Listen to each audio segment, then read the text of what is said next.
naafila guddi day ji di fukki fan ak ñeent ci weer wi juróom-ñett rakka la ñeent sëlmal kooku julli mel na ni ko saraxu junni dinaar goreel junni jaam dimbali junni ñaxiif te des na nangu ab julleem ak kooram te des na ko musal ci ayu àddina ak àllaaxira yàlla suñ borom mu ci waa Iran te bu bis penc ba du gis lu koy jàqloo baa lu koy ragalloo te des na ko rambuloo lu ko sóob ëllëg yoon ma xiyaam mu tàbbal leen àjjana te deesu leen a xisaab juróom-ñetti rakka la ñeenti sëlmal rakka bu njëkk da nga daal di taxaw kabbaar daal di jàng suratul fatiha di kitaab tamit alhamdulillahi rabbil alamin jàng ko benn yoon ba noppi nga teg ci suratu nasr tamit isa jaa nasrullahi nga jàng ko juróom-ñaari yoon ba noppi nga daal di rukon siggi si rukon sujjoot toog sujjootaat delluwaat taxaw jàngaat suratul fatiha di kitaab tamit alhamdulillahi rabbil alamin jàngat ko benn yoon tegaat si suratu nasr tamit isa jaa nasrullah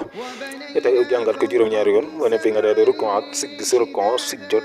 sujjoot toog taaye daal di sëlman nga koy toppee noonu ba muy ñeenti sëlman ngi leen di ñaan ngeen di abonné tey partage